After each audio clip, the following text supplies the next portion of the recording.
Good morning sa inyong lahat, guys. May pinabago tayong electric fan.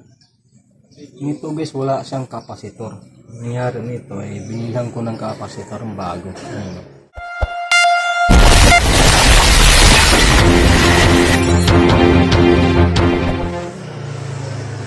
90. Ngayon nangyari ito guys, ang niya 450. But ayan. Ngayon ito ipapalit natin. Kaso, mangyari ito guys, yung wire naka-usli. Tatlong wire naka-usli guys. Ayan. Bale, tatlong wire. Ang nangyari, ito apat ang bili natin. Ayan o. Apat ang paa. Dito, tatlo. Ngayon, paano ba natin maano ito guys? Aanoy natin maigi kasi tatlong naka-usli. Ang nabili natin, kapasitor ang nabili natin, apat ang paa. Diba? Ngayon, gagawin natin to. Balatan natin ito guys. Para maganda ang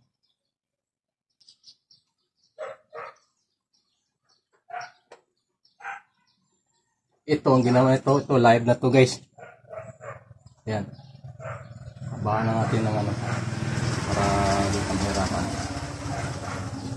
Ngayon, dahil maiksing wire, gamitan na natin ng ibang wire, ibang kulay. Ayan. Ang wire black.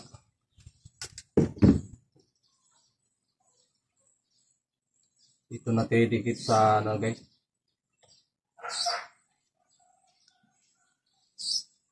Isang wire na nanggagaling sa switch.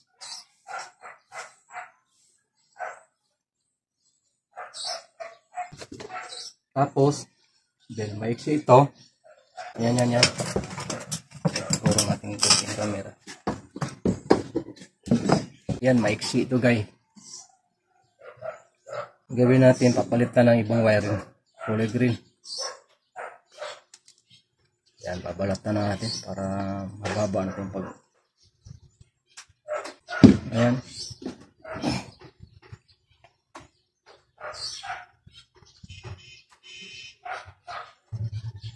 Dito natin ikabit sa kulay red na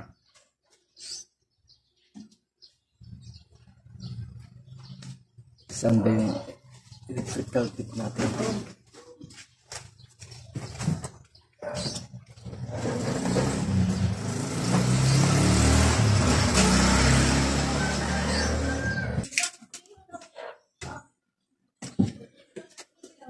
Ayan. Ito yung bagong electrical tip. Pinuha ko baba guys.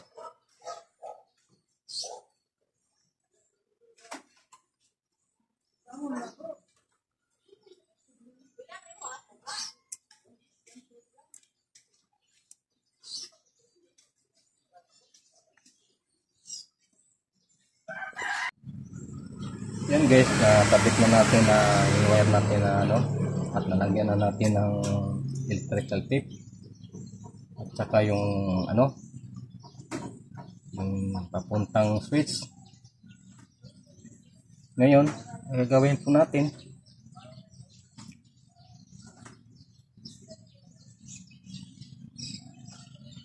itong red nga guys, dito lang muna natin ay kakabit. Malalaman naman din yan mamaya kung tama ba pagkakabit.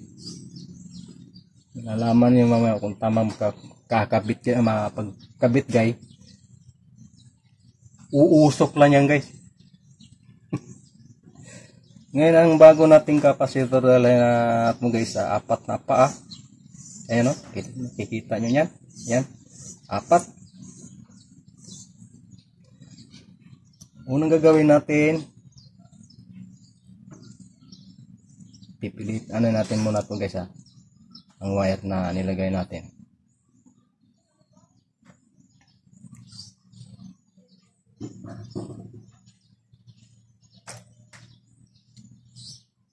Yan pasok natin sa kabilang paa. Para sure guys, hindi naman natin hihinangin to ha.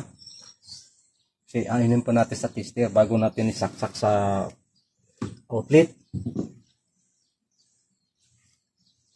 Pangalawa.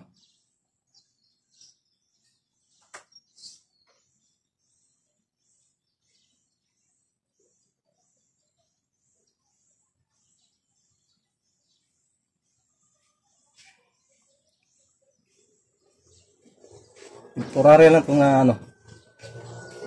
Yan. Hindi mo natin ang hihinangin yan. Hindi mo natin lalagyan ng hinang. Ngayon, gagamit na natin tester. Bago natin isaksak sa outlet. Tester natin na inayos.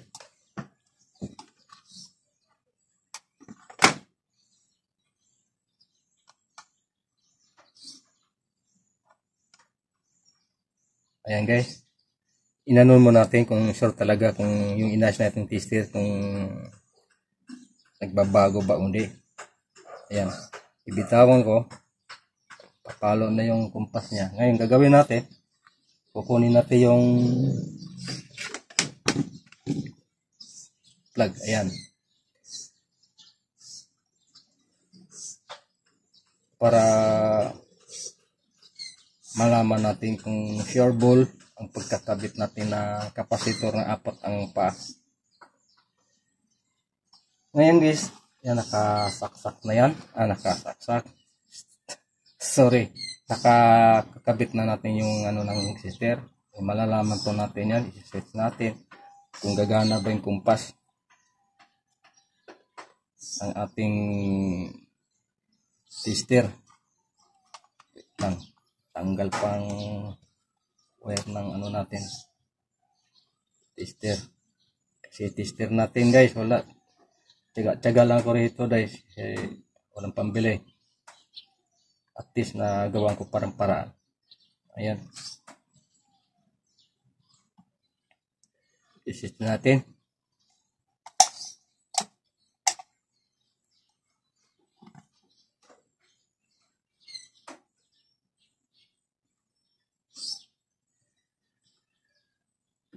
Nagloko na naman ang tester ko. Ay gumana. Luma ng battery. O ayun, gumana siya.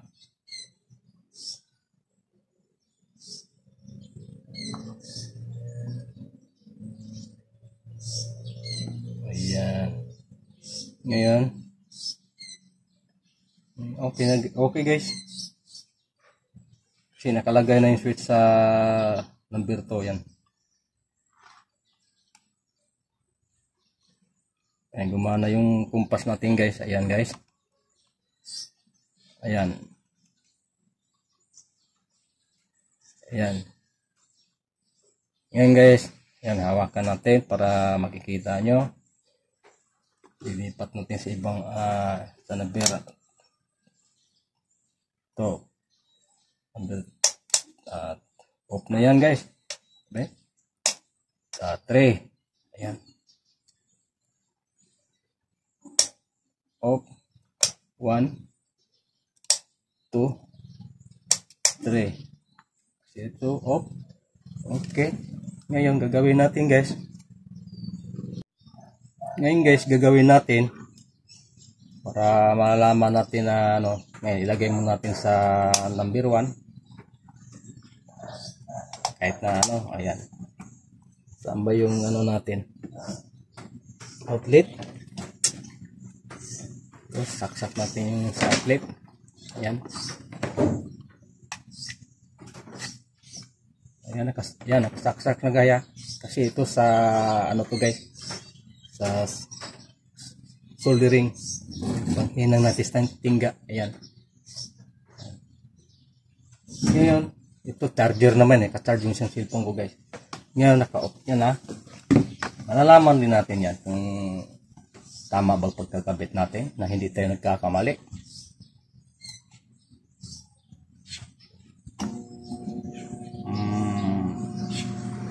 Number 3 yan guys.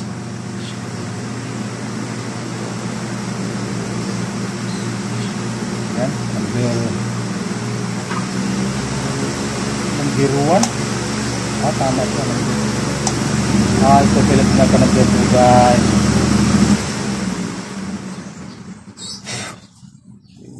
Wala nang kasing number to guys. So, ulit.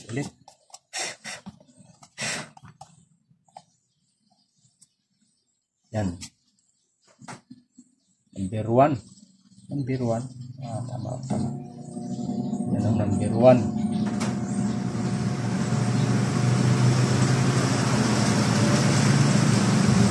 Ito.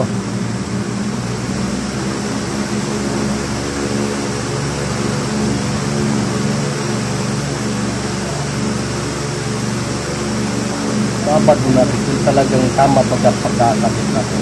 Yung naka-number 2 na yan guys.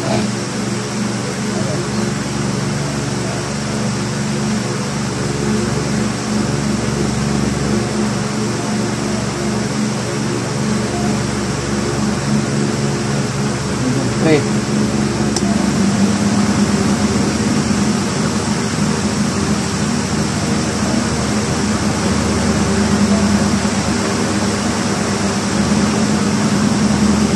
Dapat.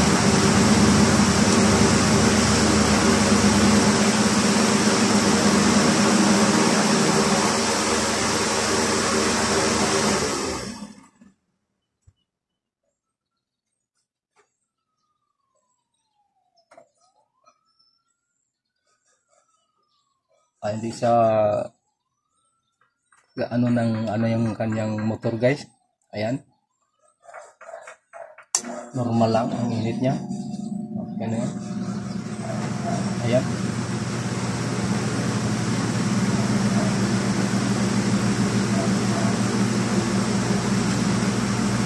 Okay.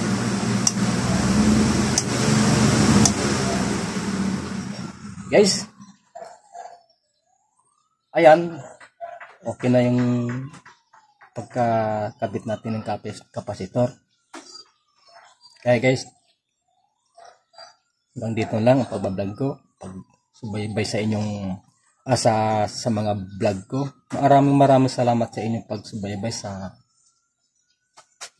mga video ko pagre-repair ng gamit. Guys, ito lang masasabi ko lang, like and comment and share para may matutunan din iba.